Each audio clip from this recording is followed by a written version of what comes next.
Good afternoon, ladies and gentlemen. Good afternoon, members of the media gathered here at the Diplomatic Center.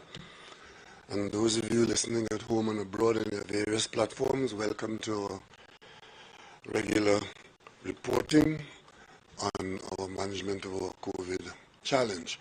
This afternoon I have the usual team members, and I would like to ask Chief Medical Officer Dr. Roshan Parasham to open by giving us his report, to be followed by his staff.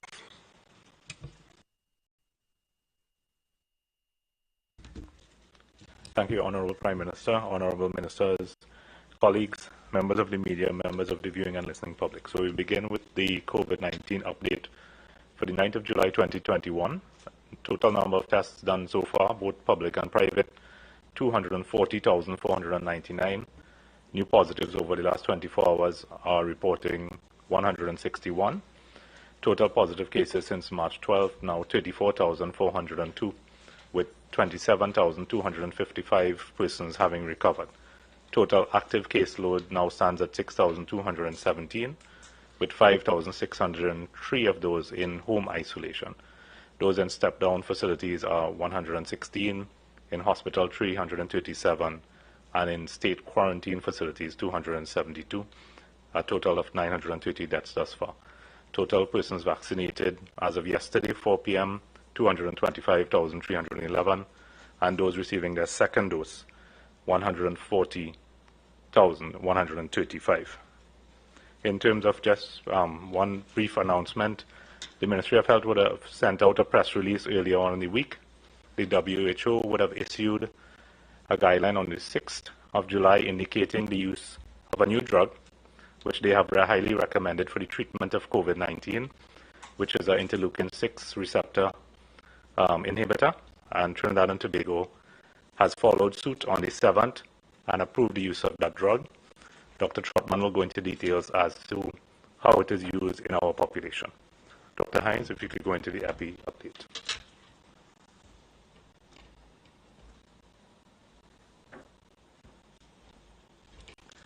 Thank you, CMO. Honorable Prime Minister, Honorable Ministers, colleagues, members of the media, members of the viewing and listening public. Here is today's epidemiologic update. Using data as at July 9th at 4 p.m., we have compiled the up-to-date EPI curve, and again, looking at the shape of the curve over to the right-hand side, the colored section, we do see that from the month of May through the month of June into the few days that we've seen for July so far, there has been a slow but consistent decrease in the numbers of cases presenting by date of swab. So there is that slow but consistent decline in the numbers of cases showing up or testing positive within the population. And that's also reflected in that dotted line, which is the rolling average over that time frame, and that trends downwards. If you look at the data as it is reported, aggregated on a weekly basis, we are seeing a similar pattern, shorter and shorter bars moving to the right, the blue bars being the month of June, that fuchsia bar being the first week in the month of July. What we will note is that when this week is finished, we'll be just about even, just about the same number of cases this week as last week, so that while the bars were getting shorter, there's a little bit of a plateau between last week and this week. And the positivity, which is that number of cases testing positive for every 100 samples tested for COVID, that positivity rate has gone back to about 30%, whereas it had dipped to about 26% in the week before. So those are things to keep an eye on, but overall the downward trend has continued to manifest itself, albeit slowly. Looking at the same data aggregated on a monthly basis, we see that we have decreased from the high of 13,085 in May down through June with nearly 8,900 cases. We are currently at 1,609 for the month of July, and at that pace, we expect that the month of July should, if things continue as they are, should accumulate fewer cases than the month of June. The age-sex distribution has finally hit that, what we call the sweet spot, just being 50-50 exactly for the time being. Males versus females, the 52% of those being in the 25 to 49 age group remains consistent. That's the majority. Again, as you've pointed out, we have seen that sort of an increase in the 60 and over that's been slowly manifesting itself throughout the peak of this pandemic, throughout the peak of our experience with it, through May, June, into July. And we're keeping an eye on that because we do know that persons who are in the older age groups tend to have more of the fatal outcomes, and that is a source of concern. It's a source of encouragement to get vaccinated, and we want to make sure that everybody understands the importance of that as we move forward.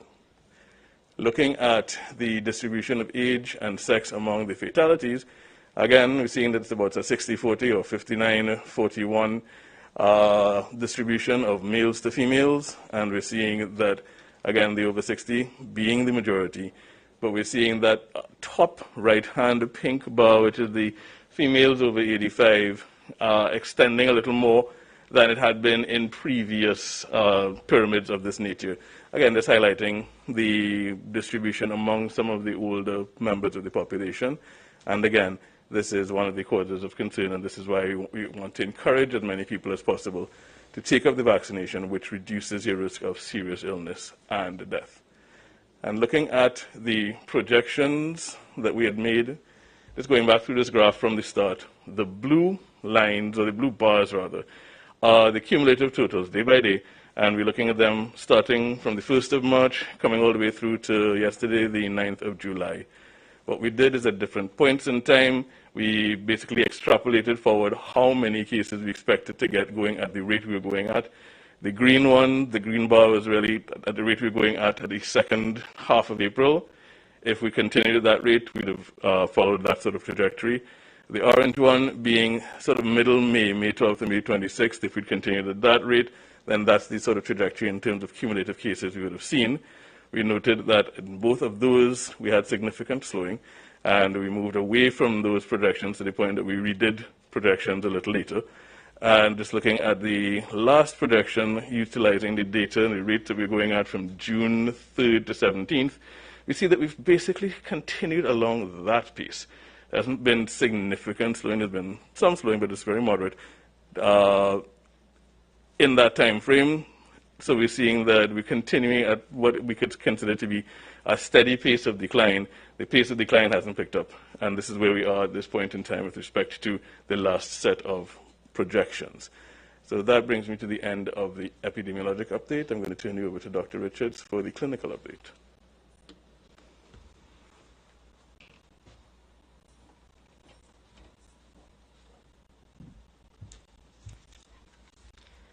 Good afternoon to the Honourable Prime Minister, the Honourable Ministers of Health, National Security, Energy, and the Office of the Prime Minister.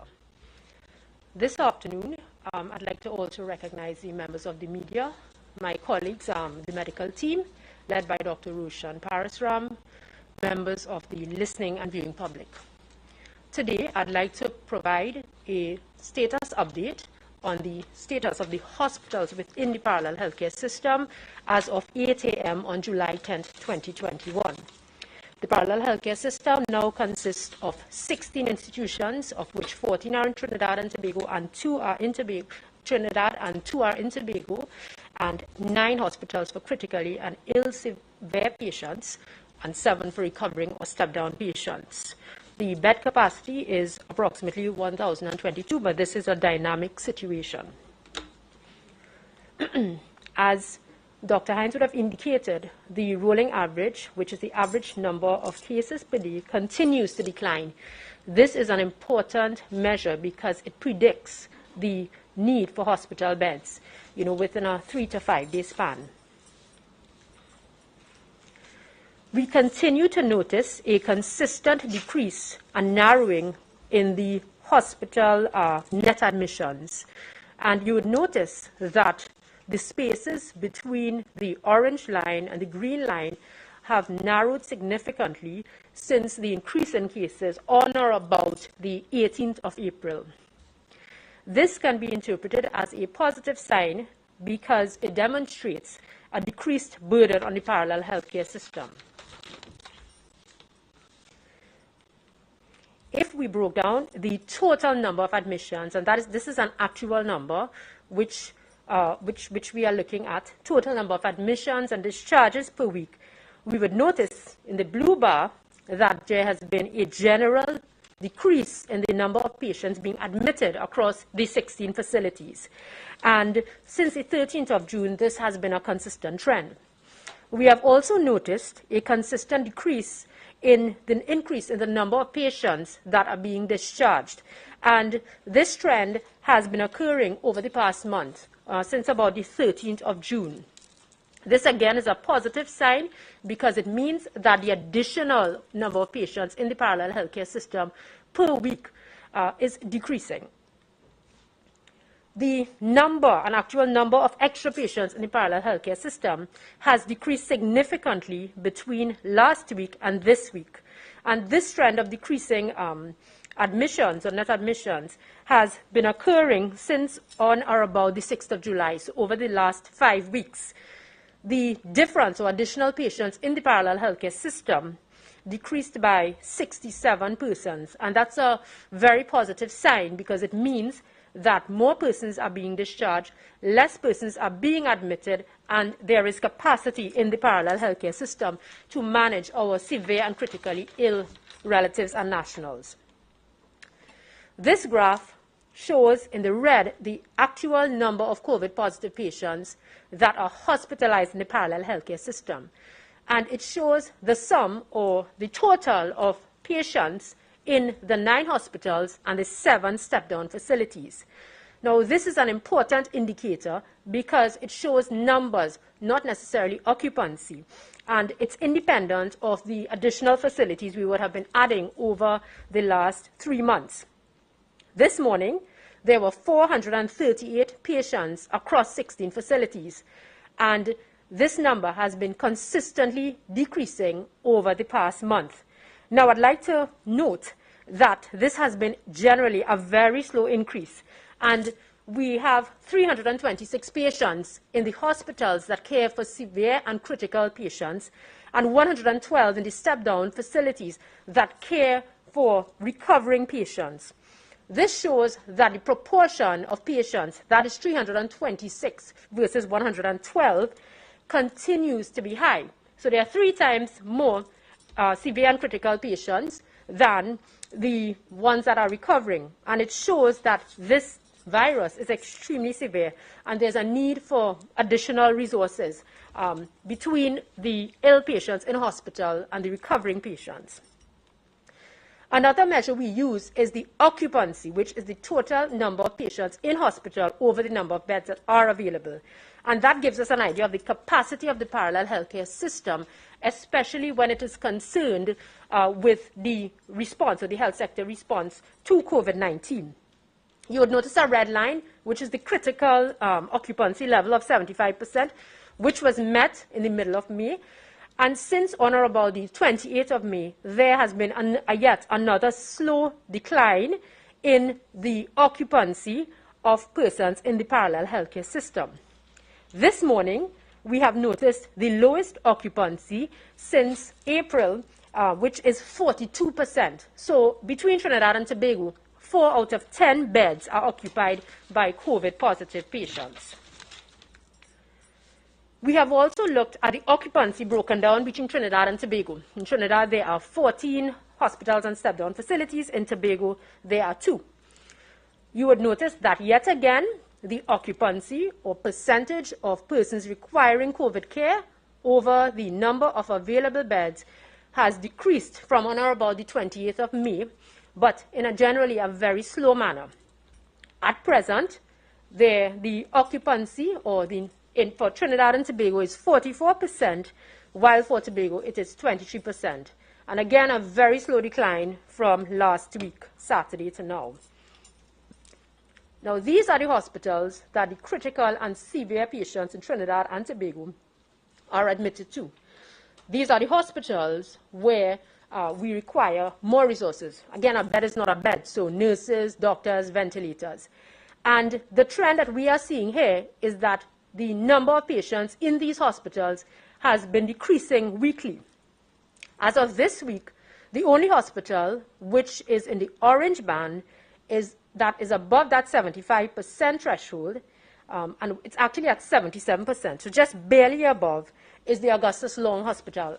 And this is our smallest hospital, and it services a very large catchment population with ICU and HDU, so that can account for the marginally increased percentage. We also manage 3 levels of patients in the parallel healthcare system. Level 1, severely and critically ill. Then level 2, high dependency unit, which is a step between the ward unit patients and the intensive care unit patients. And there's an ability to transition between the need for beds based on the demand for bed care, again, associated with the clinical status of the patient. Now, what you would notice is that the ward level beds, which are for the least ill patients, continues to decrease. And this morning it was at 38%, again, one of the lowest occupancies since early or mid-April. Now, I would like to point out that the ICU occupancy continues to be high at 98%. And if we looked at the average ICU occupancy from the 1st of June to today, it's actually 82%, meaning at minimum and on average, 8 out of 10 ICU beds that have been operationalized at our hospitals are filled.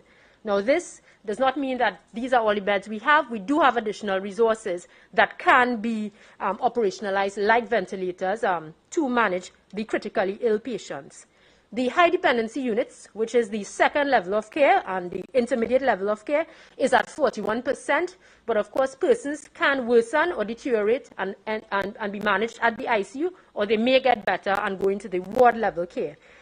The average of the HDU care is actually 79%. So it's quite a high average between the 1st of June and now. And this demonstrates, again, the severity of the COVID-19 virus.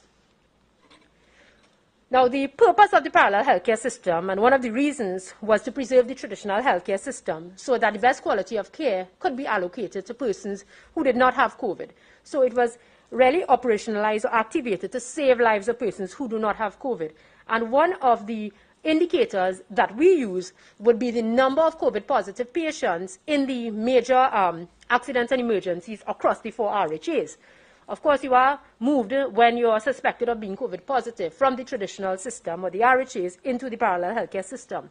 Yet again, there has been a consistent decline, and this morning the NC-RHA across 3 A&Es had only 4 COVID positive patients, the NW-RHA across 2, 7, the SW-RHA across 4, 3, and the ERHA at the San Grande Hospital 2.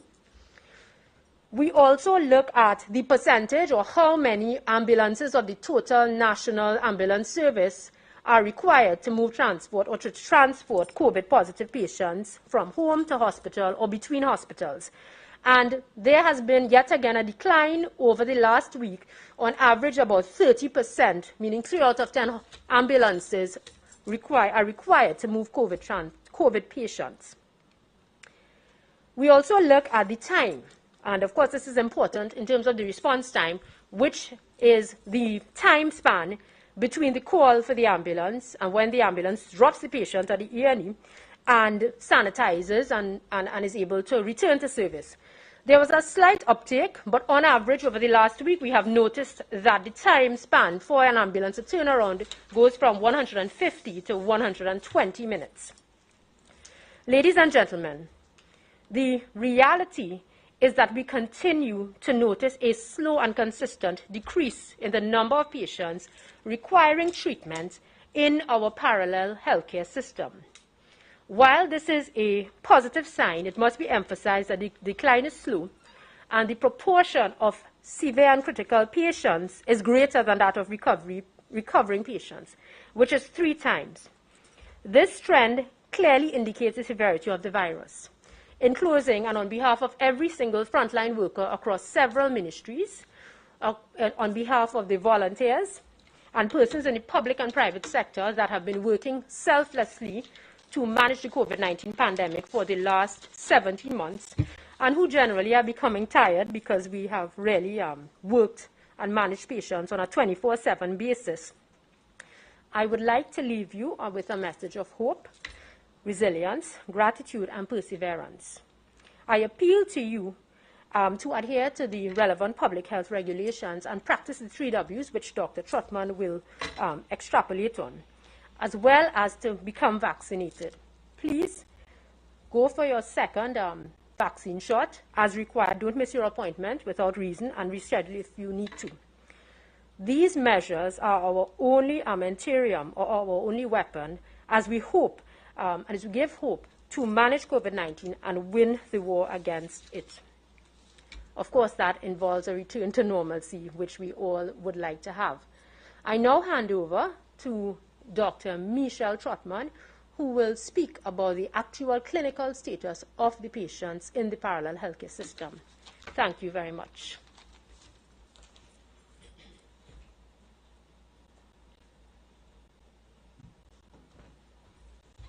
Honorable Prime Minister, Ministers, Health CMO, fellow health colleagues and members of the team, to the team who takes care of patients, all of you out there, good afternoon, members of the media, members of the listening public.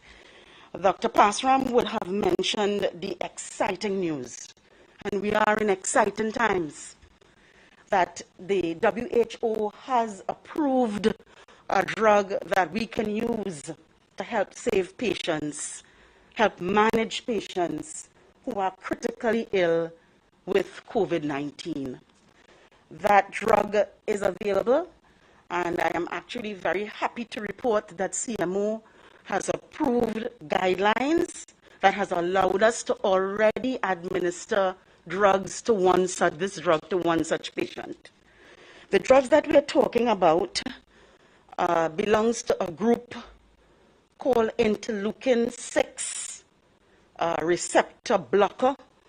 It's something called tocilizumab.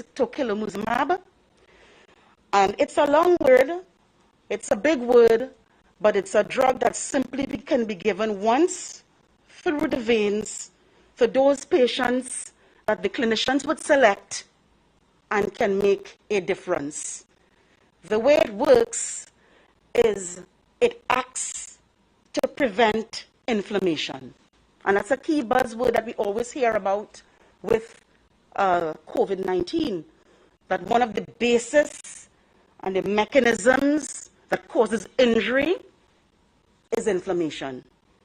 So this drug acts to prevent inflammation.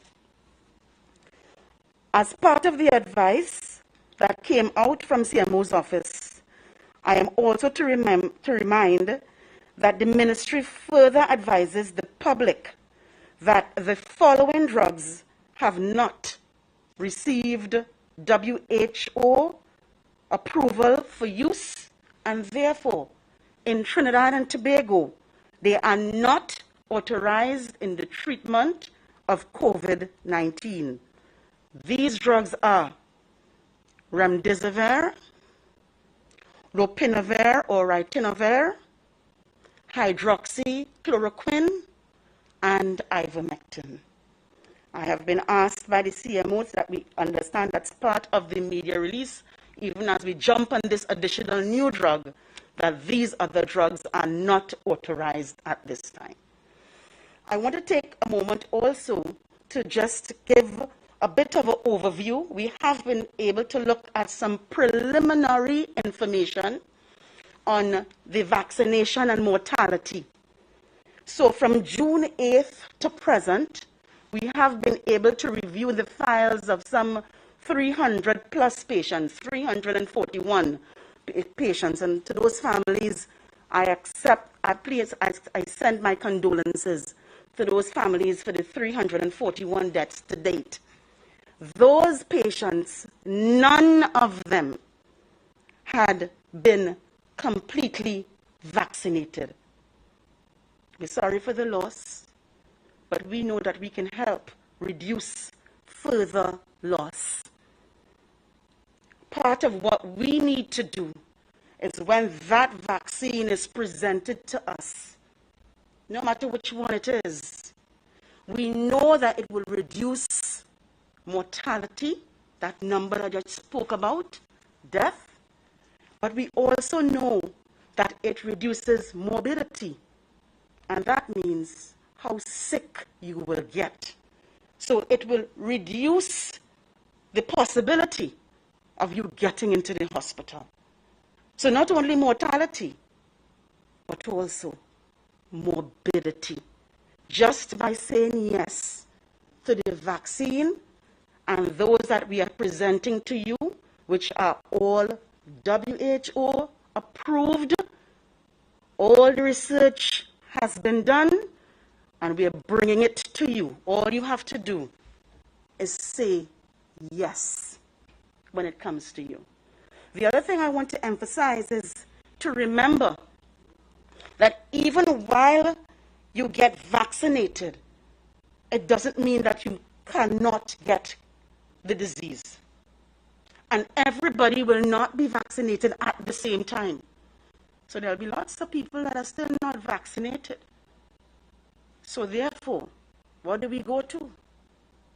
The foundation, the 3 W's. Wear your mask properly. Wash your hands properly. And remember, distance properly. Thank you. Thank you, Dr. Chapman. I'd like to ask the Minister of Health now to take us through the vaccination program. Thank you very much, Honorable Prime Minister. My colleagues, Ministers Young and Minister Hines, Chief Medical Officer and esteemed ladies and gentlemen of the media, citizens, residents, all who are looking on the different platforms, a very good Saturday afternoon to you. So, my duty is to bring you up to date on where we are with the vaccination program. I think everyone is familiar with the layout of this slide, so let's go it through. Total first doses given out to date, 225,546. These figures are slightly updated from what came out in the press release yesterday afternoon. These are what we call the close of play figures yesterday. Across the RHAs, Northwest, 31,934, you can see it there. North Central, 48,851. ERHA, 28,552. That is the smallest RHA in terms of population, but the biggest in terms of the area that they serve. Southwest, which is the largest RHA in terms of population that they serve, 41,384. TRHA, 10,196. State agencies, 10,480, and other agencies like Supermarket Association, bankers, construction, security, CPEP, and so on, 54,149, to give you a total of 225,546. Total second dose to date, you can see it there. The key figure is the total second dose to date, 140,233. which is roughly about 10% of the population. But we need to get much more than that. And I want to echo what Dr. Trotman had just said. Get your second dose. So if we go to the next slide, which shows us our graphs, remember our first goal, which was predicated on what vaccines we had in stock. We estimated we wanted to vaccinate 188,900 persons, fully vaccinated. That means 2 doses by July 31st, 2021. That is the horizontal purple line. The first dose, the green line, you would see we have gone above the first, the goal of 188 because we never stopped first dose. That was a possibility, but we always continued it, although now you will see the pace slowing a bit. But we have always continued our first dose program. The key indicator is the aquamarine line, the second dose. We are now at 140,233. So we have achieved to date 74.2% of our goal 1 of 188,900. Just to give you an idea of what happened over the past week. Last week, our first dose was 197,705. This week is 225,546, so it means we vaccinated with first dose Sinopharm 27,835. And I want to thank the population for really accepting the Sinopharm vaccines, and also thank the people of the People's Republic of China for their assistance in getting us these vaccines. Our second dose last week was 68,944. This was the biggest jump. So last week we moved from 68,944 to 140,233. It means we would have jabbed second dose in 1 week 71,289,000 persons. So for this week alone, we would have, between first dose and second dose, jabbed 99,124 in 7 days. So we average about 14,000 jabs per day. What are we doing to encourage people to come out for their second dose? Because what we want is a close to 1-to-1 ratio as possible. For every first dose, you want a second dose. We have had, between May and Wednesday, 9th June, done 15 interviews across radio and TV, the morning programs, radio, social media. You would have seen full-page ads in the newspaper explaining to persons what it means to be fully vaccinated.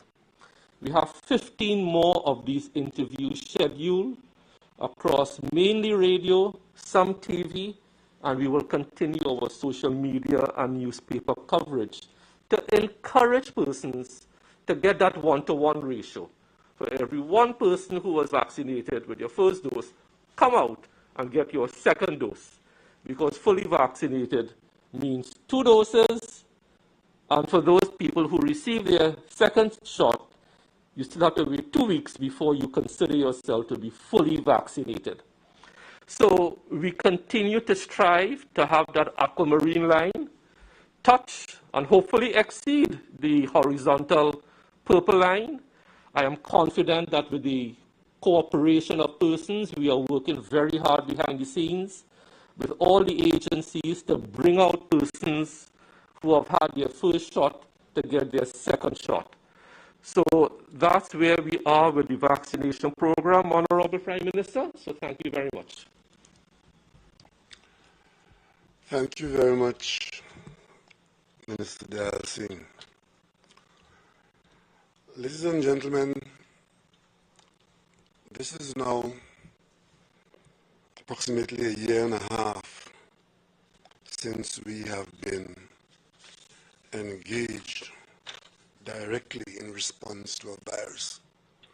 You may recall that when we just started to take action in early March, having been informed about its coming the prior December, we were looking at a horizon of about September. And people started to say, this could go on until September. What's going to happen to us? September 2020. And soon after that, as we got to know more and more about the virus, and we saw its ravages around the world, people, including myself as a leader of a country, started looking at and listening to our technicians talking to us. This could last for a year. And then there were other people who were historians of pandemics, was saying that it could take about 2 years before the human population gets the better of this particular virus. That's where we were in the early part. We initially took the position as a government to try to put a barrier between our population and the rest of the population of the world by attempting to slow down or to prevent the influx of the virus into our country.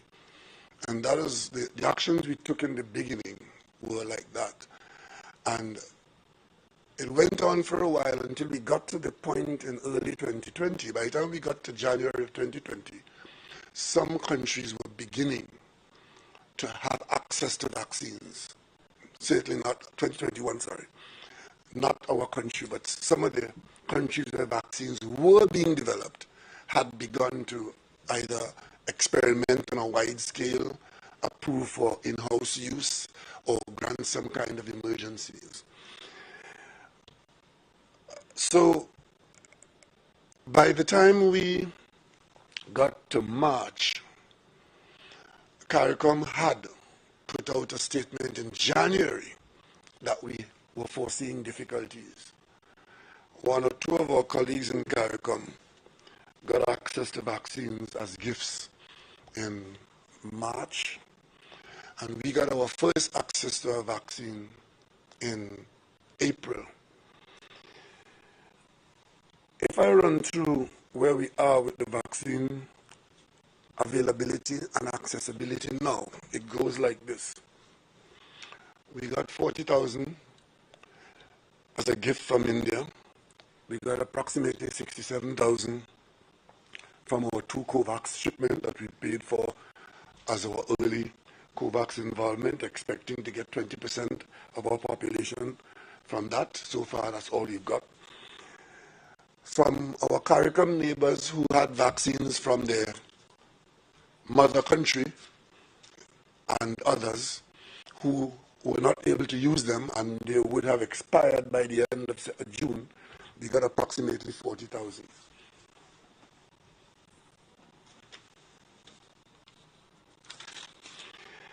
We've also got 100,000 from the Chinese government, and in our line of purchase from China, we purchased 200,000.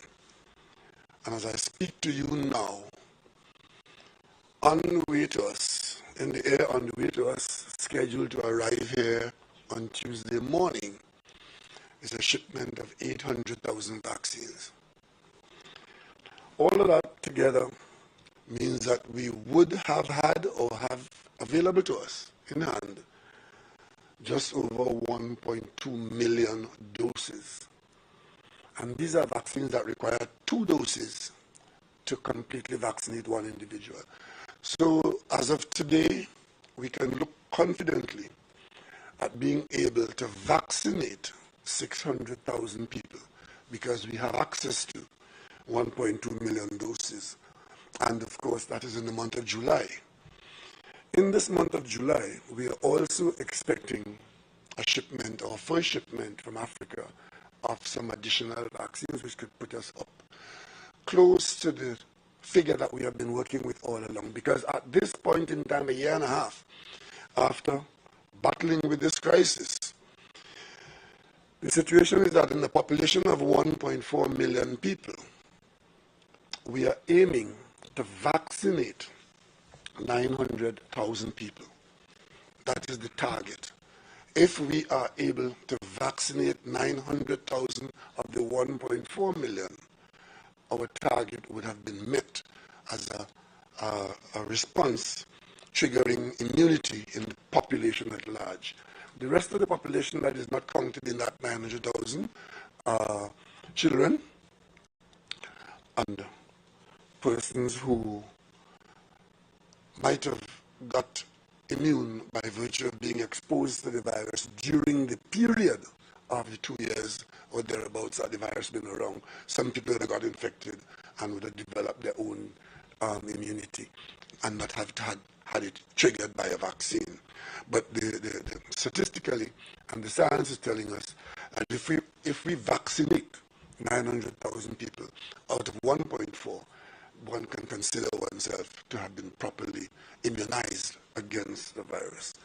So, vaccine-wise, as of today, we are a long way from where we were in April, because had we not got those first initial gifts, very small quantities, there would have been no vaccine in CARICOM. Had we not got the small quantities of purchasing that we were able to do, we would have had no vaccines. That might sound a little difficult to absorb, but the facts are that as of today, 70% of all the vaccines produced in the world, 70% have gone to a handful of rich and powerful countries in the world. And a larger human population, all those countries that are regarded as lower middle income and low income, have had access to less than 1% of the vaccine produced in the world.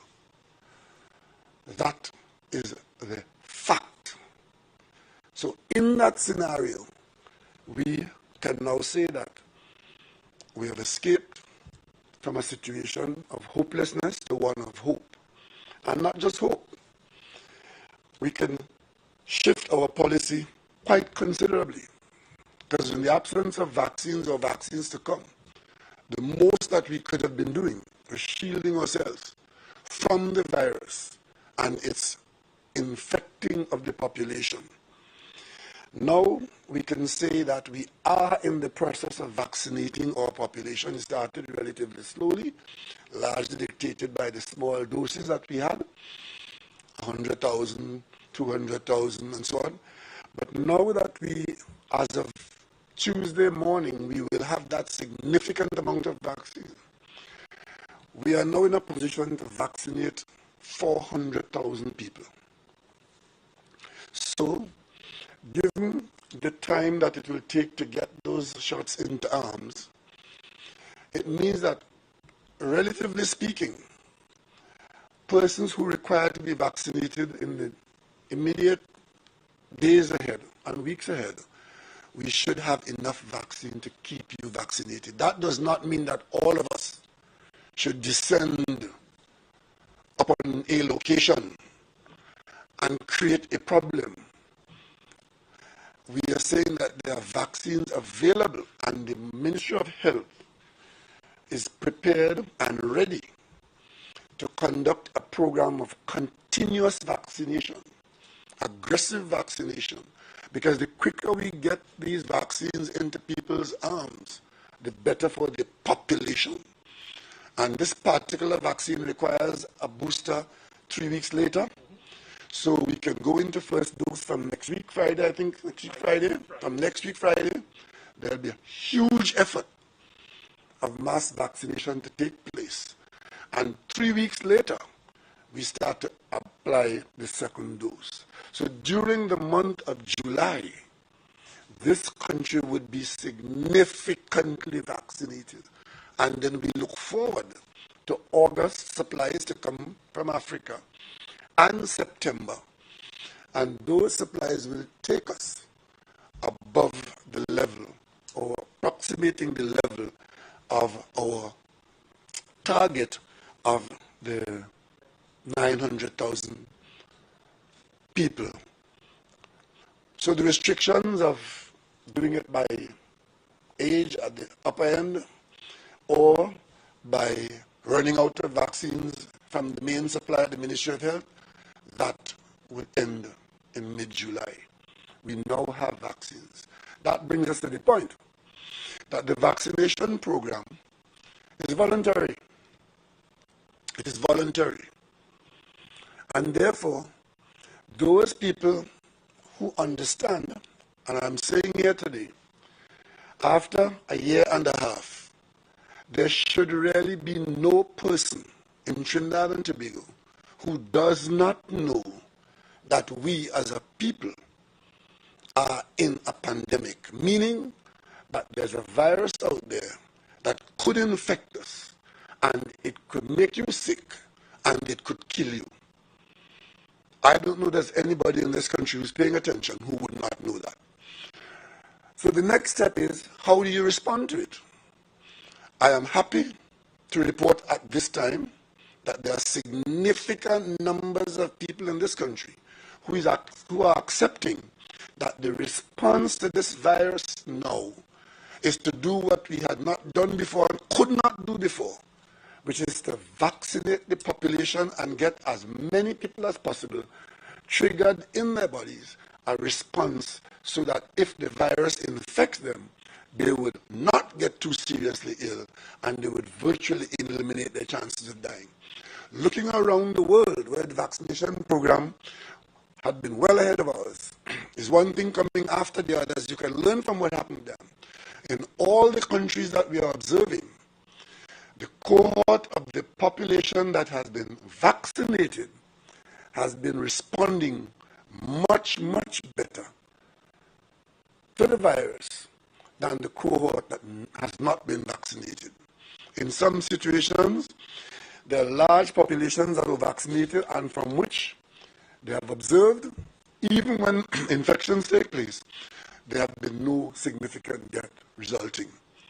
But in unvaccinated populations, the situation remains the same, where significant numbers of infected people get seriously ill and many of those people die. Today, I want to say to the country that we've traveled this path together. It's been very, very difficult. From an economic standpoint, it has been virtually disastrous. From the personal standpoint, for very many people who live at the edge of the economy, it has been extremely difficult. And for some people who lost family members, it has been extremely painful. But now that we are in the vaccination stage, we are not in the same position as we were a year ago, or 6 months ago, or even 3 months ago. We now have a choice to make. And therefore, the public policy has to shift. The government cannot isolate or take it upon itself to isolate individuals in this country. If the individuals in a situation of vaccination by volunteerism, if such a person decides, I will take a chance on the virus and not take it on the vaccine, that is the individual choice that you are making. That is not a government choice.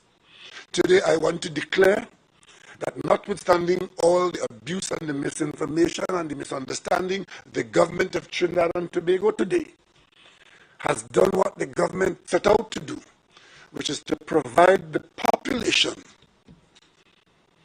with the vaccines that are required. And the population is now required to use those vaccines to protect itself on an individual basis. I want to thank all those volunteers from the private sector who have been working with the Ministry of Health in those vaccination programs that you've been seeing, vaccinating people across the country, because very many of those people who got vaccinated could easily have been people who would have been reported in the daily statistical expressions of people who were infected, and it could have come to a worst case scenario. We have to continue. We are now going to ramp up the vaccination program.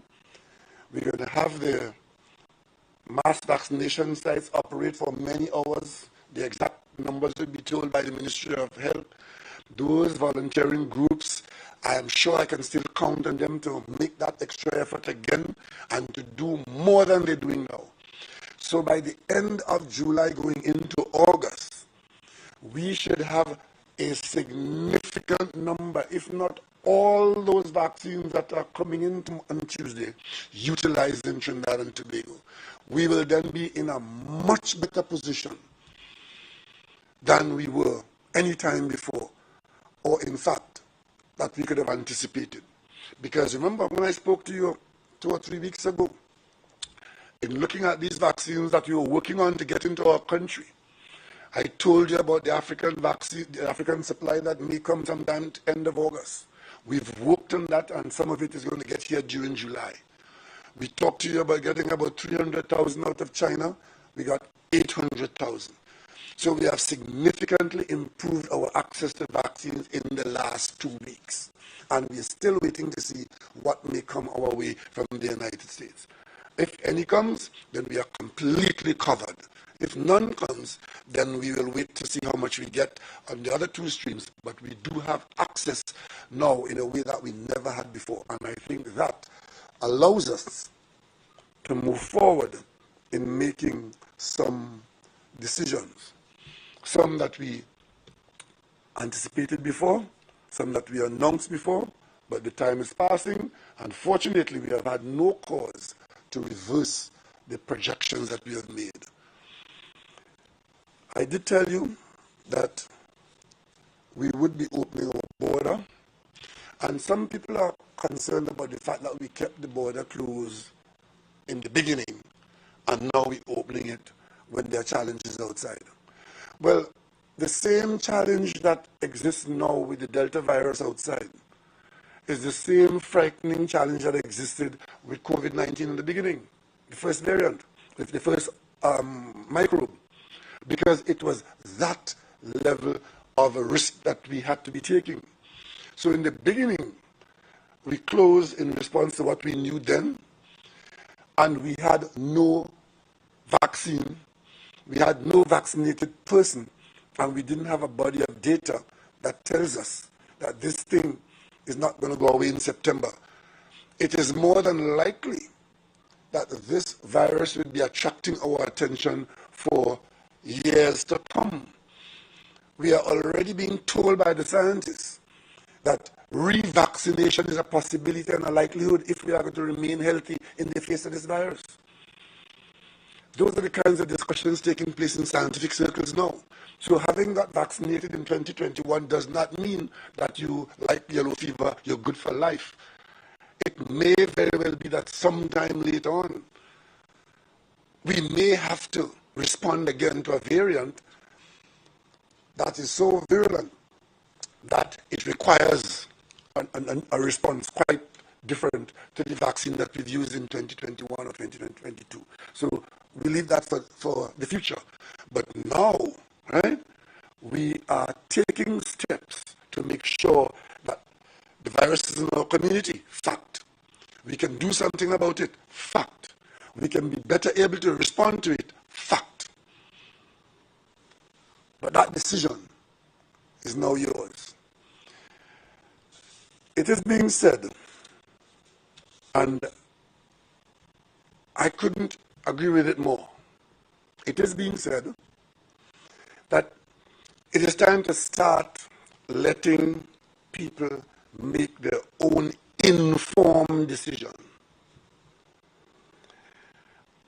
and be guided by the Ministry of Health, because it is not feasible for the Ministry of Health to take it upon itself now in this scenario and say, just give us the opportunity to tell you to stay home, to stay away, to shut down, to lock down, and we'll protect you from the virus. We're not there.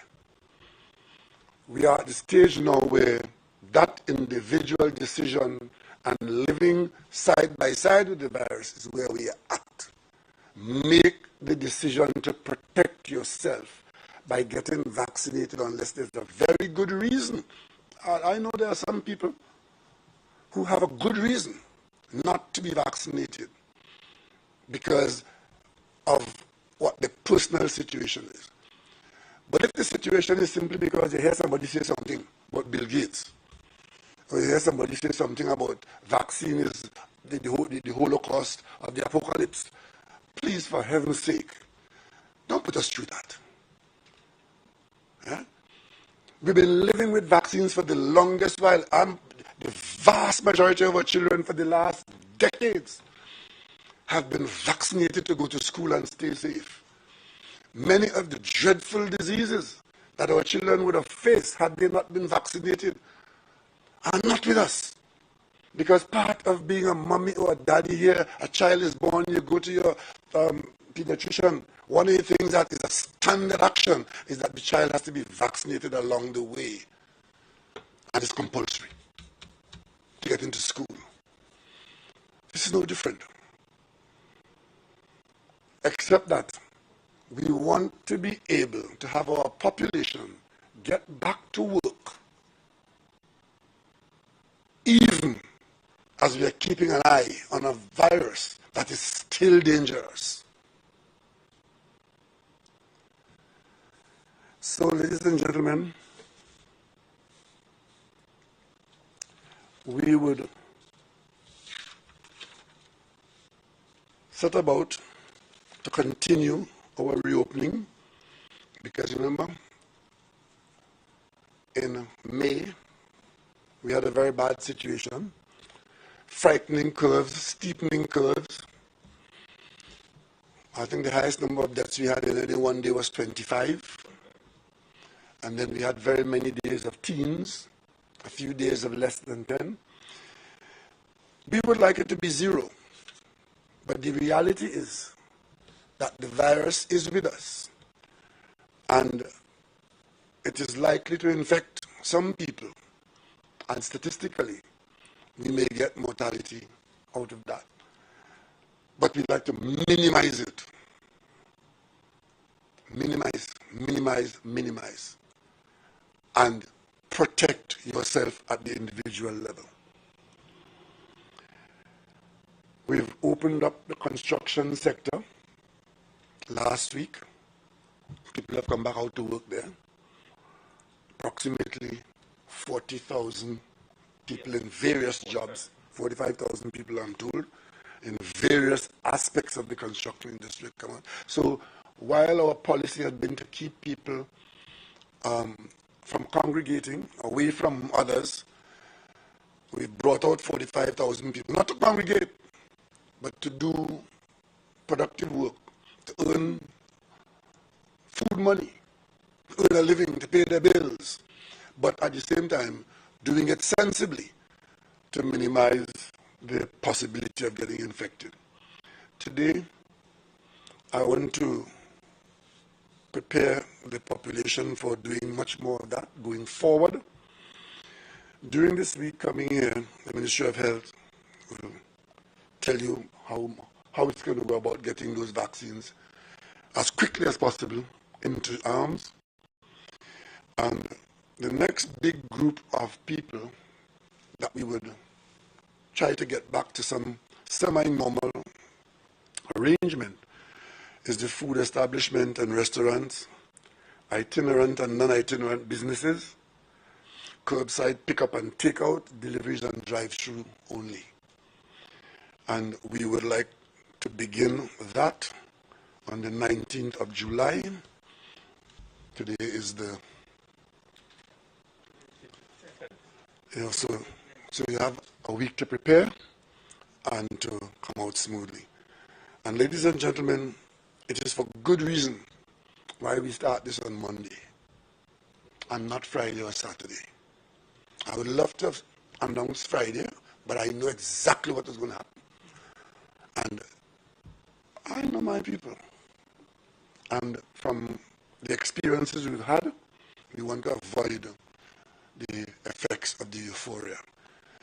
Take it slowly. So when we open up the restaurants and food service, I know you're missing the doubles. When you go in the line, remember, stay 6 feet away from the person in front of you. And wear your mask and have clean hands at all times. Those are the conditions under which we are going to be living going forward for a while. And of course, we are going to allow from that same date members of the public to engage in restricted outdoor activities, no team, but groups of 5 under the same conditions. Group of 5 mask, not hugging up, outdoor for exercising in public spaces. Immediately, in keeping with the requirement to survive, we are going to allow, starting on Monday 12th, the reopening of retail establishments for car dealerships. So motor vehicle sales will return from Monday because it involves buying a car doesn't involve crowding, and we add that to the list of things we can do. So we have a week to prepare for major reopening of our economy, because once we go back to the food service, tens of thousands of people will be interacting again, and you add that to the construction workers, and you see that we are in fact exposing more and more people in parallel to the major vaccination program. The vaccination program we expect to go ahead at full speed And it is my expectation that by the end of July, when I speak to you at the end of July,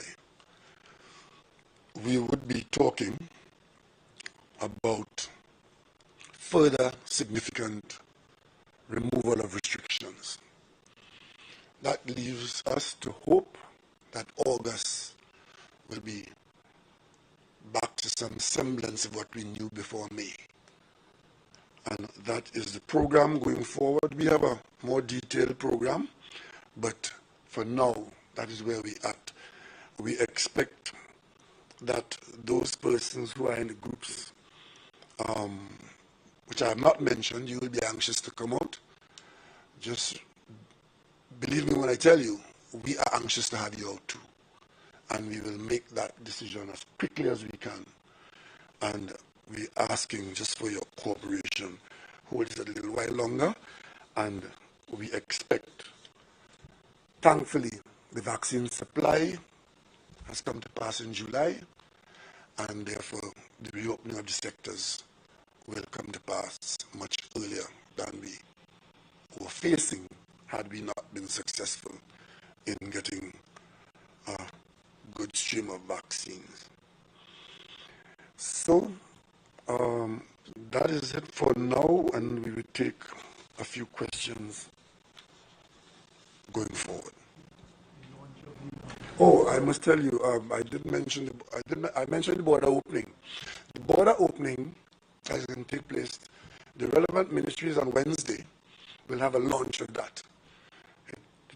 It is going to happen on the 17th of July, but on the Wednesday is the 14th. On Wednesday of this week, there will be a major presentation to the country of Wednesday 14th. There will be a major presentation of what is going to happen on the 17th and how it's going to work. We have put things in place for the digital involvement of our digital program, and the physicals at the airport are ready. There's a confusion taking place about Tobago, which I don't understand what the confusion is about. The country has decided that we will have one entry point because we are, as part of the border opening, we are going to have state supervised quarantine out of Piaku. We did not put a provision like that in Tobago for the simple reason of the logistics, and we are going to be able to manage that internal flow better and more effectively through Piaku. Tobago Airport is open to international traffic and international business, but only to vaccinated nationals and vaccinated non-nationals. The country is not open to unvaccinated non-nationals. So vaccinated nationals coming home can enter through Tobago or through Trinidad. Unvaccinated nationals are required to come through Piaku. I thought that was simple and straightforward, but I'm seeing maybe persons who were not properly informed, they didn't understand, but there is no other version. That is the version. The two airports are open in the context of what I've just said. And that, I think, and if there are any complications to be explained, the relevant departments and ministries will deal with that. So, your questions now, if you have any, it's quite okay to have no question. We have a few. About 10. We'll start with one question from you, and your colleagues will flow, and then we come back to you. You have a book. We'll start with the vaccination. Identify yourself, please, and your... With the Newsday. Newsday. With the vaccinations, the last time you spoke on vaccinations coming from China, you said that we had ordered 500,000. We received 200,000 and we were expecting 300 more. Now we're hearing of 800,000. When was this shift made? It was made since I last spoke. Because we already knew, we were placing orders expecting vaccines to come from here, to come from there. What if it doesn't come? And it's a good thing we've done that. What we had was a line of purchase. You may recall I did mention to you that we were expecting vaccines in August and COVAX in July. The COVAX has now said not until August. We worked on, since I spoke to you, what we're expecting end of August, I just told you might be here in mid-July. So it's a fluid situation.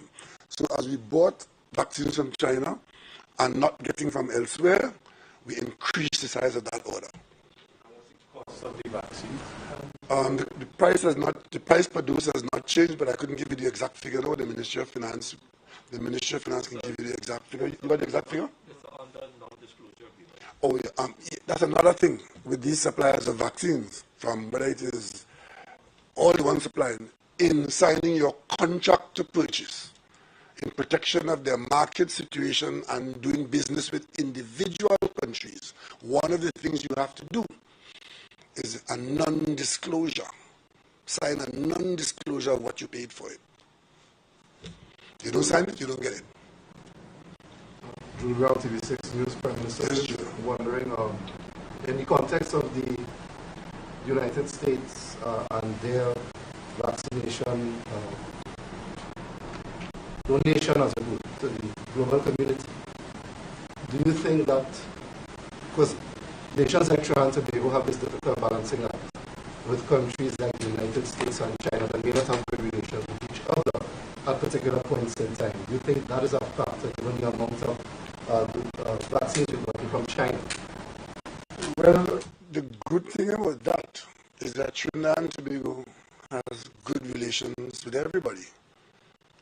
So wherever the supply exists, we are free to access it. We are not getting involved in other people's international relations. Trinidad and Tobago is a member of the United Nations.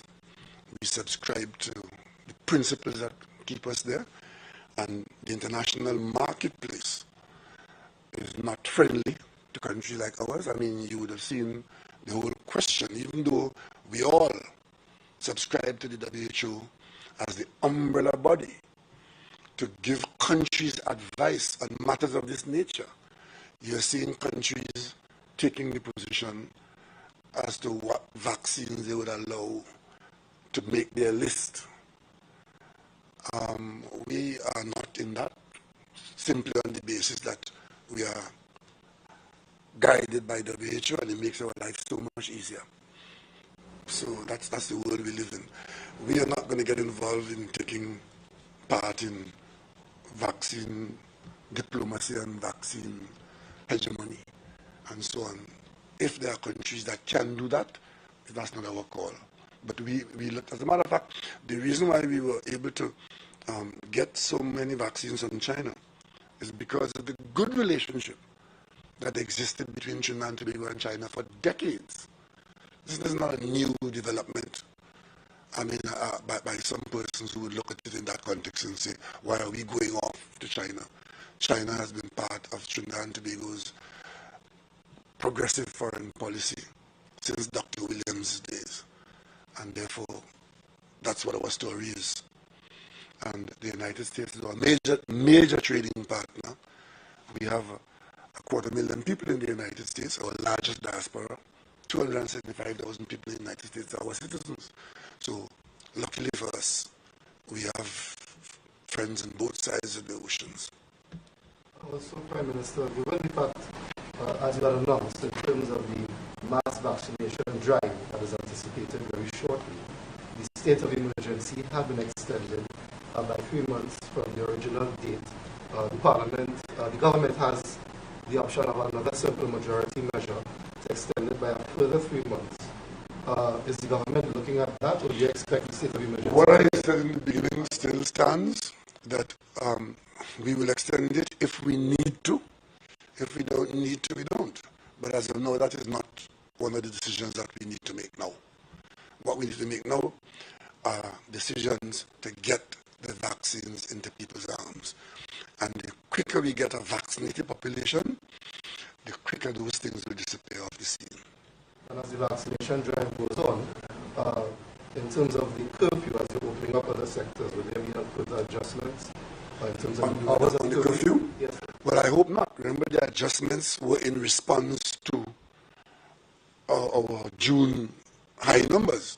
So I hope we never get back there to have to do that. I meant less hours, sorry. Less hours? Yes. As of now, we haven't considered reducing the hours, but we leave it so for the time being. And as I say, at the first opportunity to remove any of these impediments, we will do it. Right? So that the minute we see that we could do that without damaging the progress we're making, we will do it. Contrary to what you might hear from some people or read, there's no desire by the government to punish people or to punish the community. Everything we have done, you may not agree that it's going to work or it is working, but everything we've done, the purpose, the singular purpose, is the public interest. Yes? Carrie Ann Brown Campbell, TTT News. My question is with regard to the new drug. The new drug. Well, there's nobody that can talk about the new drug, right? So, Dr. Chapman, I shouldn't say that. There's one person who, but he's not allowed to because he's not the dispenser of that drug. I could, but I wouldn't.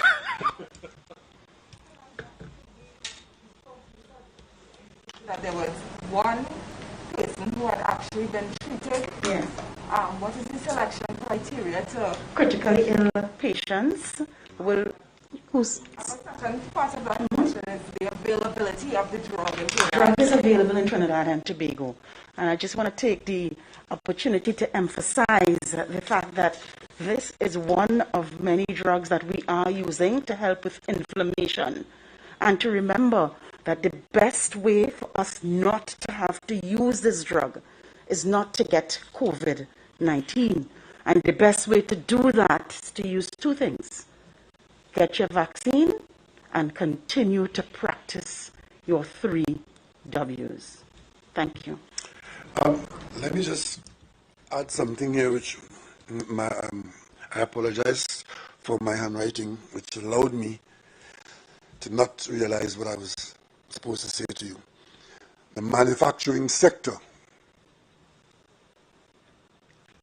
beyond food, beverage, and pharmaceuticals, the full manufacturing sector is now to be open. Monday. How could I miss that? Manufacturing opens on Monday. So if you're in a manufacturing business, you're good to go on Monday. Lucas Singh from Trinidad Guardian. You describe the current economic standing as disastrous, but has there been any discussions taking place about what is going to do, to what is going to be needed to recover that post-lockdown? A lot of discussion. A lot. A lot of it is about the post-COVID period, but we're not seeing the post-COVID period yet, even with the vaccination. What we're working on now is, you would have seen us struggling to fund the response during. We are now working on the things we have to do to come back stronger. We don't want to come back to where we were. We're following the exhortations to build back better. The rebuilding is what is taking our attention now.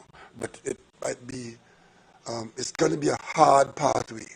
It's going to be a difficult pathway, but we are certainly focusing on that now. Now that we have got a better understanding of the virus, its effect and its reach, we've spent a lot of our resources surviving a year and a half.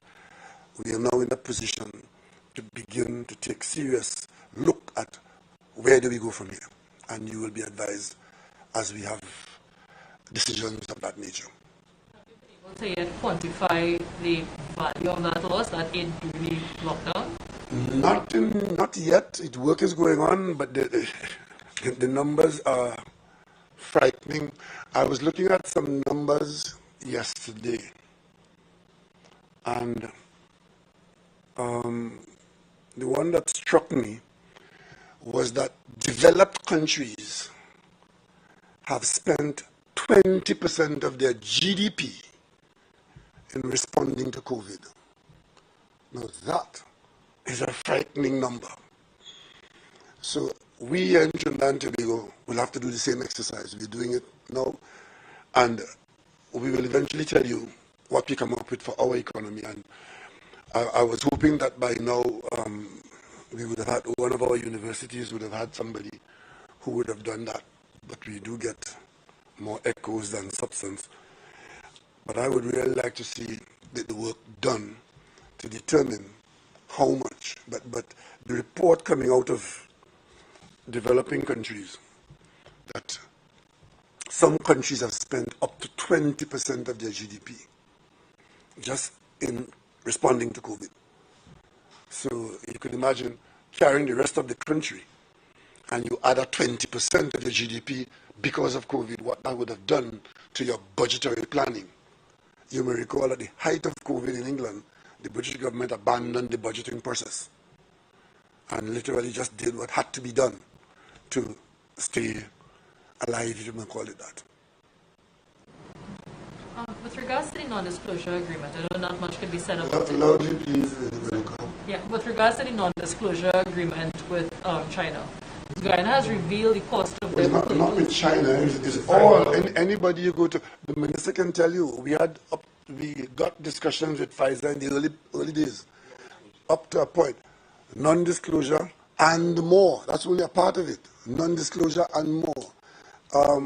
We disclosed the price of the COVAX because that was an internationally public thing and there was no commercial aspect to COVAX. But the other prices, all the contracts come with non-disclosure. Guyana also purchased Sinopharm vaccine and they were able to reveal their per dose cost. So I was wondering why we were tied to an NDA. This is Trinidad and Tobago, right? So let's keep our conversation there. So Trinidad and Tobago was tied to an NDA. What? Trinidad and Tobago was tied to an NDA. Trinidad and Tobago what? Was tied to an NDA. Oh, tied to... all the contracts, all the discussions we've had, that's the standard. As a matter of fact, even our discussion on the gifts with some countries start with a non-disclosure. I was in the CARICOM meeting last week, and we had a situation where some people, not politicians, knew certain information, but they could not disclose it to the heads of government. You know what I'm saying? So here the heads of government were meeting, responsible for the populations in these islands. And our staff could not tell us what they knew because they were covered by non-disclosure contracting arrangement. So, in the interest, sticking in that same vein, in the interest of transparency, is the government considering buying through Guyana so that we will be able to disclose? You have another question? Several more. Yeah. Prime Minister, I'm wondering, in terms of the Johnson & Johnson supply from the African medical facility, there have been reports concerning a plant in Baltimore coming out of the United States. I'm just wondering, has the government confirmed that particular supply was not in any way associated with that Baltimore plant? We are not monitoring individual plants. What I do know is that the plant that the Africans platform is coming from, vaccines, at this point in time, are contracts being executed in South Africa with Johnson & Johnson. And whatever happened at that plant may or may not be part of the supply system to the Africans, but that problem would be dealt with before it can participate in a supply to Africa or to us, because it's under U.S. jurisdiction. But there's a production taking place. But our initial supplies are coming from South Africa, with supplies coming to them from Europe. And also in terms of another aspect, in terms of the economic side of things, for small businesses in particular that have been closed due to the restrictions in response to the COVID pandemic. I know there is a loan facility that was announced, but in terms of any other forms of assistance, be it grants or VAT refunds or anything of that nature? What we would like is for what we have offered to be utilized. We have made significant provisions. We both at the personal level and at the corporate level. And what we are disappointed in is that at the corporate level, very many people either could not or would not utilize the facilities because there are grants and loans. Some people are only interested in grants, and we did make grants available where the state, you the taxpayer, could make those grants available. But we also made loan very, very favorable terms in loans. But there has to be qualifications. You can't just give away taxpayer money to everybody who wants it.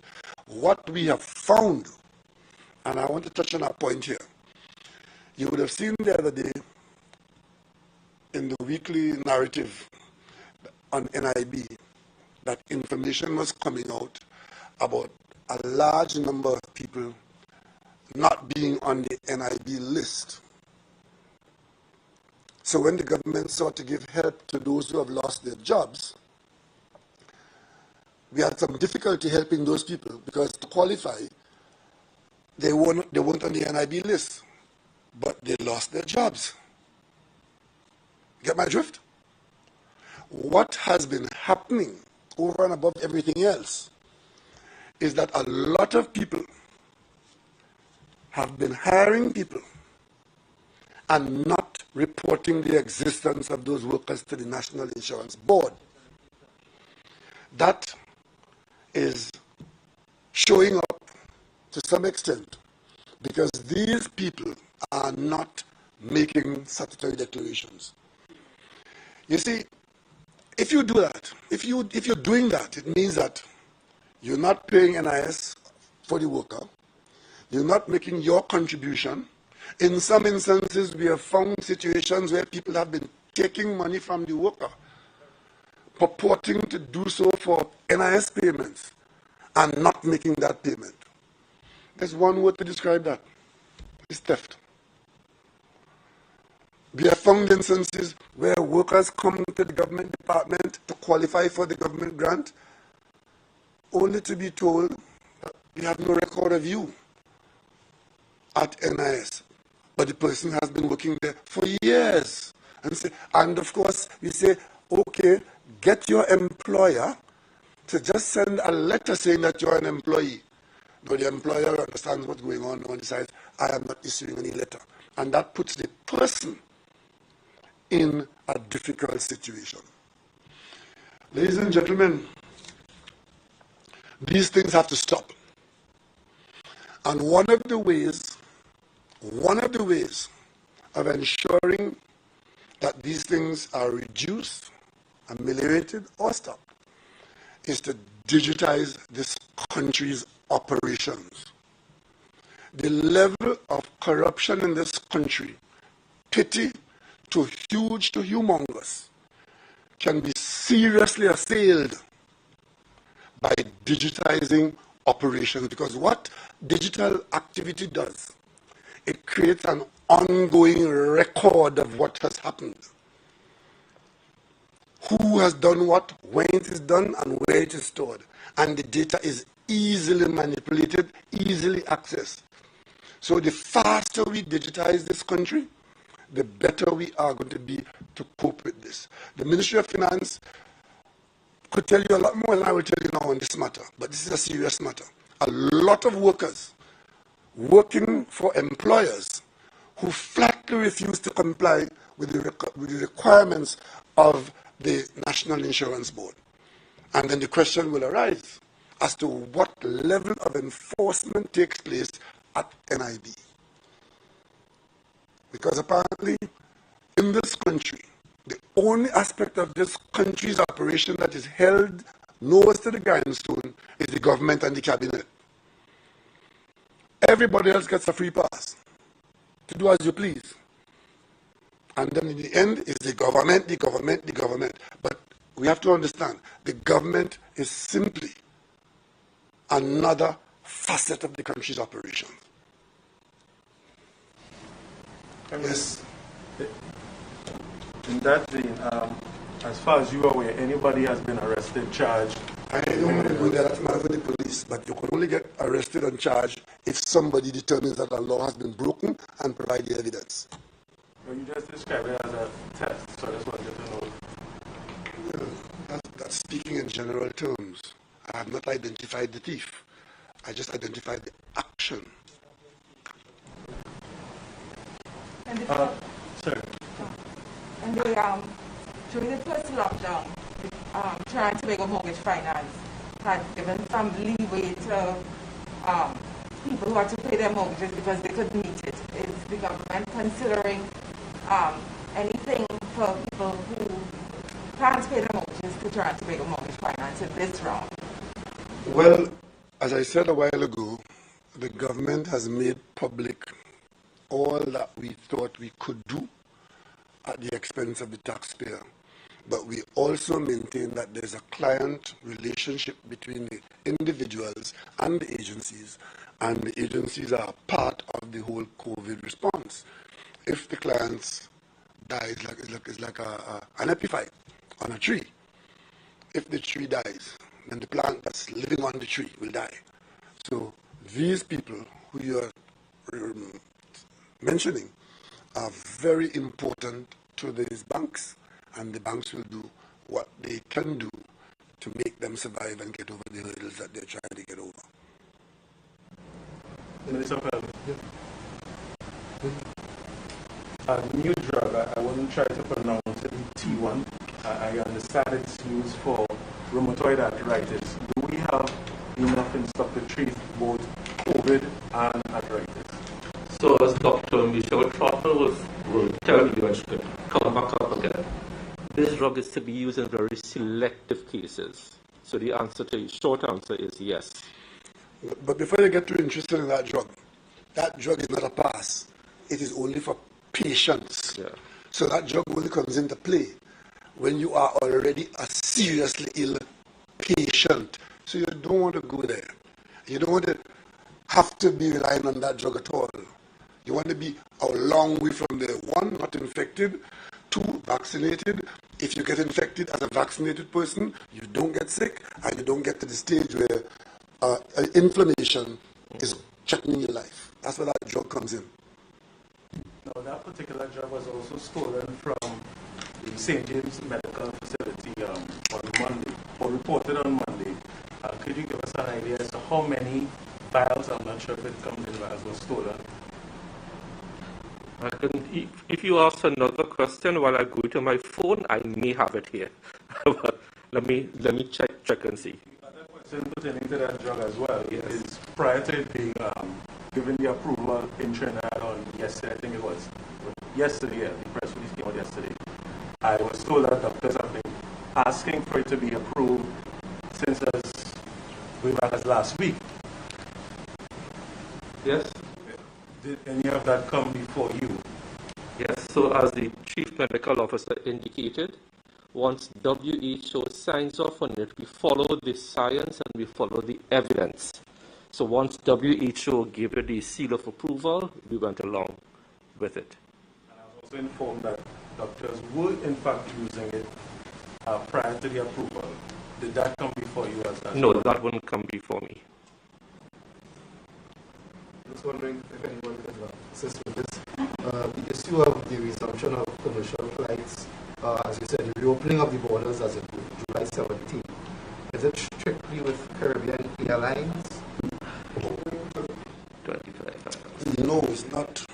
Caribbean Airlines is just one of the airlines that will use the airport. Other airlines will make their schedules and do their commercial business. In that regard, Prime Minister, in terms of Caribbean Airlines, you have it, it's to be restructured and so on. Is that the best model in terms of what may be a high demand of persons coming back to Trinidad at this time? Well, the airline has looked at all the facets of its business, made its projections, and made the adjustments to suit, their costs and their profits. One thing I could say to the owners, the people of Trinidad and Tobago, we own that airline largely, is a small percentage owned by the Jamaicans. We have funded that airline, I think, to significant sums, just to keep it in existence for the last year and a half, to the point where, had we not done that, as we now seek to reopen the economy of the country, we would have been doing so without that piece of the economy. Caribbean Airlines is a part of the economy of the country, and it needed life support from the Ministry of Finance. But during that period, those who are charged with the responsibility of taking the best technical advice in the business did so and made new arrangements to cope with whatever we're going into. And they've done so. The Cabinet has got presentations made by Carl to the members of the Cabinet. There was a subcommittee of the Cabinet. So we don't just take their word for it. They don't just come and tell us what they want. They are rigorously examined, and their proposals have to be robust. And it's only when the Cabinet is convinced that approvals were given. In the meantime, the Ministry of Finance has been funding the operation of an airline that was not flying, or largely not flying. And now that they're going to go back out in a new environment, which hopefully will see some significant demand, the information that we have coming from them and the experts is that they are positioned to deal with that. And as they go forward, they will continue to be mindful of taxpayer exposure. Prime Minister, if I may, so the number of vials stolen from St. James was 25. And the total value, because I did ask for an audit, a reconciliation of the total value of drugs stolen, it was 2.5 million TT dollars. We have the value for that. No, sir. For a second, just to take you out of the issue. I think so, yeah. I just asked for the total. So I have an idea of the total value stolen. I thought the question you were going to ask is, who did it? Maybe you're not interested in that. I can't see that. If I can take you out of this for a second. I think that we've exhausted the questions on COVID and its variants and vaccines and their programs. The Minister of Health this week has a very, very busy week. CMO and his team extremely busy, and all the volunteers who are in the vaccination program. This is a busy week, a busy fortnight, a busy month. And when I see you at the end of the month, I will tell you how well we have done. We have a few more questions. But my colleague was asking one before. Yes, who's Renuka, yes. I was just curious as to whether there was any update through CARICOM as the assassination of the Haitian president. No, we have not had any new information or any additional information. This has been a tragedy. Actually, I would say that we are still in shock, because only on Tuesday night, our CARICOM meeting ended. I took it from here, I took mine from here, this building. And at the end of the meeting, the last item that we dealt with in depth was a continuation of CARICOM's concern and involvement in the Haitian situation. And we had our technicians helping us work in preparing a very strong statement, which you might have seen. That statement was issued on Tuesday night. And President Aristide was and his wife, Aristide, Moïse, Juvenal Moïse. The very said night that CARICOM put out a statement on that Haitian situation, which we felt was spinning out of control, that was the very same night that the attack took place at his private home. That is a very eerie development for us. I've been in touch with most of my CARICOM colleagues, and I think we are all still in shock. And of course, President Moïse is known to all of us. It's one thing to read something like that in the newspaper about something that happened on the other side of the world or somebody you don't know. But to somebody who you sat next to, across the table, on a table, spoken to, it is kind of unreal for us. And to see that As a matter of fact, CARICOM had tried to get into Haiti to have, greater involvement, hands-on involvement. But, and, in Trinidad and Tobago, there are lessons to be learned here. No matter how bad you think it is, it can always get worse. And differences of opinion ought to remain that. There were very, very strong differences of opinion in Haiti about their political situation. And the stoking of fires usually can result in conflagrations. And those of you who were following it, as we had to follow it, Haiti is a CARICOM country. Haiti is the most populous CARICOM country. They are a full member of CARICOM. But we are not as close to Haiti as we are to the Eastern Caribbean and so on. But the issue in Haiti started and never really stopped. It started with the inauguration of the president. And towards the end, the interpretation of the extent of his term. Because you may recall, when he was inaugurated, it was after a period of political difficulty leading up to the inauguration. And that started a question of what is the length of the president's term. And different people had different interpretations, and it just got from bad to worse until the streets of Haiti had become, virtually a battle zone. So differences of opinion ought to be differences of opinion because they can have serious consequences. Any confirmation, Prime Minister, on the number of Trinidad and Tobago nationals in Haiti and how they are doing at this time? I couldn't give you a figure, but I do know that we do not. The last time I checked with the Minister of Foreign Affairs and Foreign CARICOM Affairs last few days ago, we have had no request of any national out there who requires assistance in getting out of any situation. And so far, it has not gotten worse. It's still bad, but it is improving. I've seen the Haitian government has asked for help, and I expect that they'll be getting that help. I know we have questions on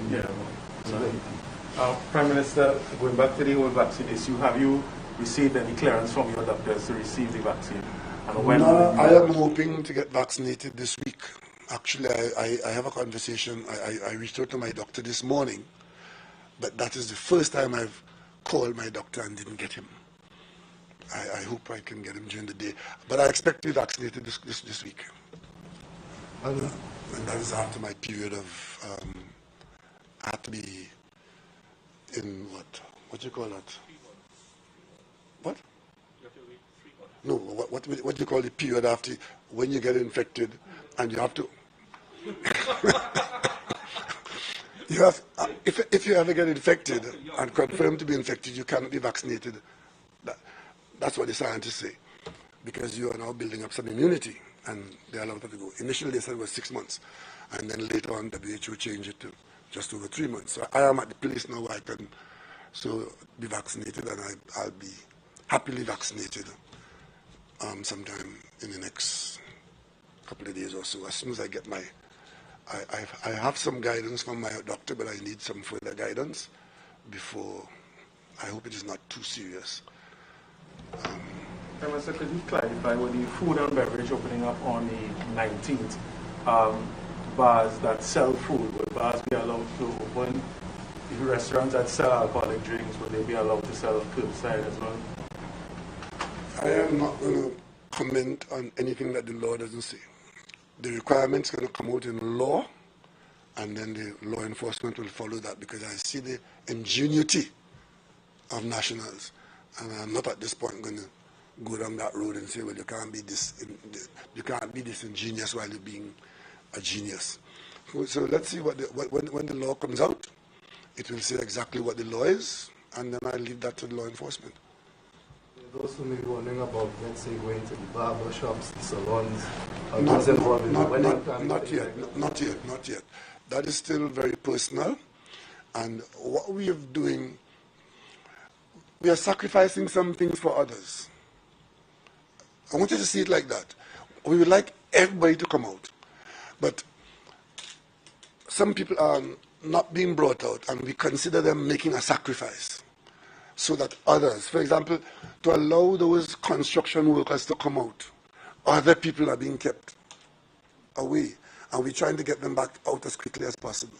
But we don't want to do what has been done, which is to open up too fast, get into big trouble, and then have the trouble to deal with. That's what we're trying to avoid. So while I understand, the pressures being put and the interpretations of some people, the bottom line is that we don't want to create a situation where the very opening up becomes the problem. Okay? And I may say, but don't take me other than what I'm just going to say. We're almost there. Right? So if we hold on a little while longer, doing it as cautiously as we're doing it, we expect to come out of it and not be exposed to a too fast opening up, causing a reversal, and then you start, the only issue that you're worried about now is how many people dead. Right now, there are some people not paying any attention to the fact that people are dying every day. In fact, some people are so ridiculous, they think that all they have to do is say the Prime Minister kill them. And that does it. But we're not going down that road. We are looking at the interests of the average person in this country. And we've paid a huge price to give everybody a chance to be here when it's all over. Very quickly, Prime Minister. One, I know you talked about your launch on Wednesday, but in terms of whatever briefing you would have received, in terms of the Delta variant, the Delta Plus variant, there is a concern that with the reopening of the borders as you described it, we could be facing this major challenge with those variants. That is true, but again, what we have put in place gives us the best available chance to live with it. If we stay here and say we're going to stay shut up because there's a Delta virus, or which month we're going to open up? We have been closed now for 2.5 months. So even if we would like to be safer by closing the doors, we have to balance that against the requirement to get some activity going to be able to see the next month or two. So we understand that the virus is there, but there's something else. That's not the last variant. The virus keeps mutating all the time. So we have to be cognizant of that. It's good news that we are getting that most of the vaccines, or all the vaccines, are in fact responding well to some. We're getting information that some are not responding as well as they thought and so on. But that conversation will go on until it is determined what the situation is. So we just have to take it not just one day at a time, but situationally. Eh? I mean, we don't know. I have no doubt, as long as we are part of the world's population moving back and forth, somewhere along the line it's quite possible that that Delta variant would get here. Eh? But then we don't throw hands up in the air and say, well, we have to deal with it. And you would have seen, the Prime Minister of the United Kingdom. They were locked down in very serious ways for a number of occasions. And eventually the government is now saying, listen, we have to live with this virus. There's a lot that you could do. There's a lot that the government has done.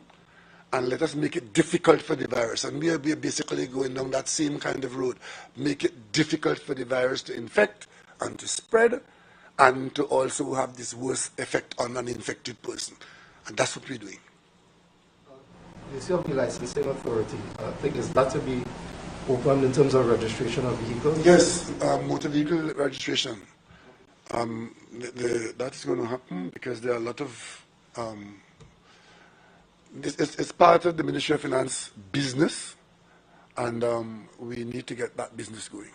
And on that note, Prime Minister, this week there's been a conversation about the issue of exemptions for motor vehicle taxes for MPs and so on. Minister Young gave an explanation during a press conference earlier this week. As the head of the cabinet, I'm wondering, what is your position on this? There was the issue of the timing of purchases by members of cabinet, that kind of thing. How much time you have? As long as you have time to broadcast, Prime Minister. Okay. Last year, October, this matter came up. And it was the subject of an editorial.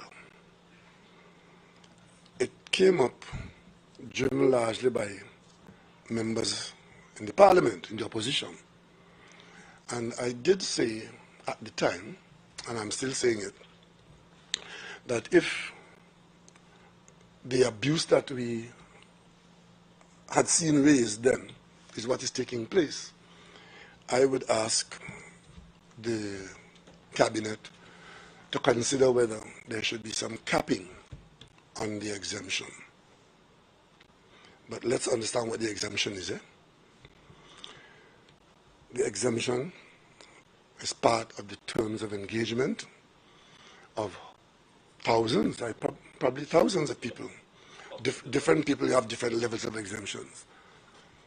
There are 3 taxes that apply to motor vehicles. Some people get 1 off, some people get 2 off, some people get 3 off, depending on your terms of engagement. That is not a popular arrangement for some people, but those are the facts. But when I said I'd look at it, I did look at it, and I sought some legal advice, it being people's terms of engagement. The legal advice was that these are people's terms of engagement, and you have no authority to interfere with it. Right? Because it would be quite unfair for me to interfere with it as Prime Minister for some employees of the state, what ministers are, and other employees are not. And there was no intention of the government to interfere with other people's exemptions. In fact, it was put to me that the Salaries Review Commission at one time had suggested that this exemption be capped for everybody, including judges. But that said a lot about the Review Commission at the time, because everybody who knows anything about judges and their terms of engagement know that you cannot alter the terms of engagement of a judge to his or her detriment. So that suggestion was just pandering to foolishness. Right? With respect to that, I have taken that advice, and I say this to the country today. I want you all to listen to me very carefully. I've been Prime Minister of this country for 6 years. I expect to be Prime Minister for a while longer, and one day I will not be the Prime Minister of this country. And the one thing I want to be able to say to the country when I leave this job is that I did not run a cabinet of corrupt people who sought to steal government money for their benefit. After 6 years, I'm on that track. And when it's ended, I hope to be able to say that to you. And it really galls me when persons who can't say that come in to take an issue about an exemption that is part of your terms and what you do with the money you earn. I could tell the country, no, I bought a vehicle because I drive myself. And as part of the terms of engagement for the job I do 24 hours a day, I accept the terms of my engagement. And if it displeases some people, I'm sorry. But I don't think it is fair for somebody to tell me what to do with what I earn when you have no interest in talking to those who have stolen public money. And you have no interest in that. Last year, October, this matter was raised as an editorial. Subsequent to that,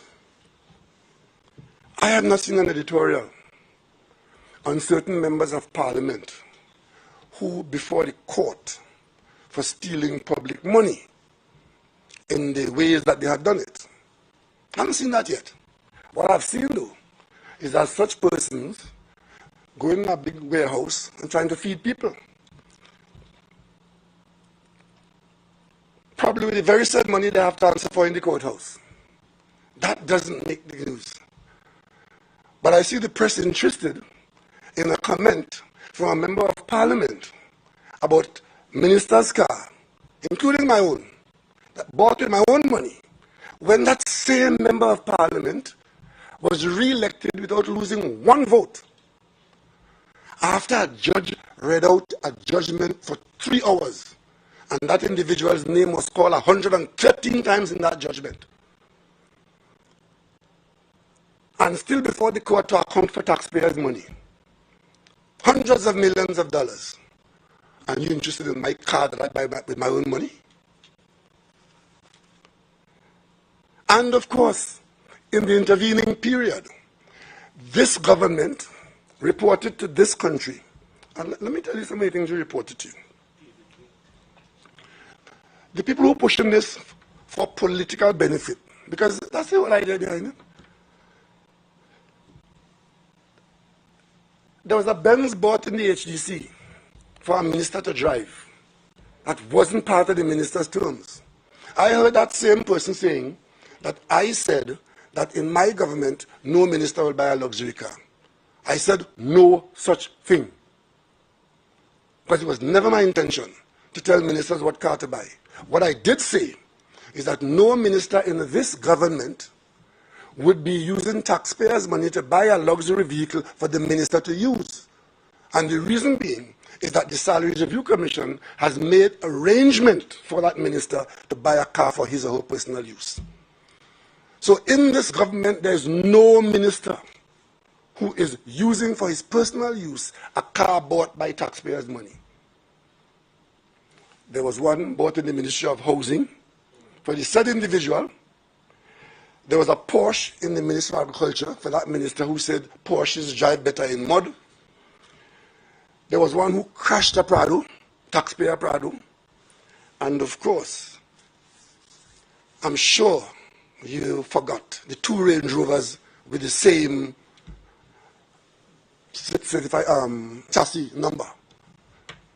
I don't see any editorial with that. So you're picking and choosing what is the issue? And I'm saying the issue cannot be the vehicle bought by somebody with their own money, when in fact you're giving a pass to people to even raise the issue. And coming to question me about somebody's say, and the very person who's saying it in the courthouse to answer for the money that they can't account for. Let me tell you all, just in case, since you raised it, let me give you an idea of what taxpayers in this country are facing. EMBD, which is a state company, EMBD, Estate Management Development Company. That company is currently fighting 4 Court of Appeal matters. 4. 20 High Court matters and 1 arbitration for claims against that company by contractors who had certified payments facilitated by certain persons in this country to the tune of $3.8 billion. That is what this government is dealing with. And people who have questions to answer about that want to talk to me through you about my car? You all serious? $3.8 billion of court matters, litigation and claims. In one matter, in this singular low-rank company, doesn't earn a cent, just spending taxpayers' money. The claim was for $532 million. It has been settled for $28 million.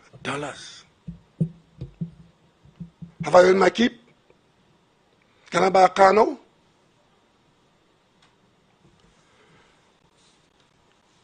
The same people who are raising the issue and training you up now to make this an issue in this country have not responded, and I have not seen an editorial about $921 million that was signed away on the 5th of September, the last working day of the last government. They're still in the parliament, waiting to come back. And they need your help to raise issues about car. Queue roundabout. We built it for $225 million. This government built it for $219 million, as a matter of fact. The contract was for $225. It was built under the contract price at $219 million. That was a $500 million project. As I speak to you now, our two vessels have just pulled up alongside Stobles. One newspaper reported it on page 11. The other two, not interested.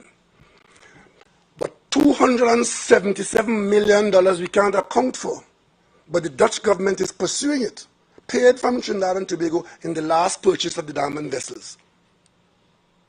That doesn't make news in this country. And of course, I don't want to go in other details, because a lot of this is in the court. And because the government is saying nothing, a lot of people feel nothing is happening or nothing has happened. But because the matters are in the courts, what we know we can't tell you, because that now becomes another conversation. Because it would be easily said, it is politics, and people, undue publicity, and whatever. So the government stays very quiet. But I tell you, if I was Prime Minister, and there was anybody in my office who had to explain millions of dollars that they get it from contractors, I would let you know. You would want to know that. But it was the PNM, you would want to know that. You see? But let us just say for a moment that the terms of ministers remain their terms, members of parliament for that matter, and each individual will make his or her own contribution to handling the affairs of people that they represent. I've seen it said in one of the newspapers that one of the things that is lacking is that MPs are not doing enough to help their constituents. Well, that could be interpreted in a number of ways. But one thing I will tell you, I have no intention of stealing any public money to be able to give the public a truckload of food. I've not done so, and I don't intend to. I also don't intend to, and I do not make fanfare about what I do for and with my constituents, out of my own pocket when I have to. As a matter of fact, on reflection, the single largest check that I wrote in any 1 month for my constituency business was significant. But I didn't make a fanfare of it. And when I add to the government support for my constituents in the food program by adding a few truckloads of food to that, which I either raise or buy myself, I don't make a issue of it. Because my prayers are between me and God. But you don't accuse me of not being a praying man, because you don't know. And I'll tell you something else too. This country pretends a lot, right? And those of us in the PNM, we are held to a higher standard. And for that, we make no apologies, because we are the PNM. But I simply ask you not to expect me to spend too much time. I spent some time on it, but not to spend too much time on what car As a matter of fact, I didn't even know you bought a car. Well, And you didn't know I bought a car either. Okay, Sharon, I'll tell you after. I will tell you after. You didn't know I drove myself, did you? I do. This is outside of moments with special branch protection, Prime Minister. There are distinctions between the two. I drive myself when I have to, and I like to. So I don't want to lose the skill. So, we have to focus on what really matters. And there are some people in this country who have no moral authority to speak to anybody but taxpayers' money. That can't matter you're talking about. No, you know how it arose? It arose because there's an allegation, which is now the subject of a police investigation, of a member of parliament facilitating that same exemption for a member of the public to buy a car with an exemption of $1 million.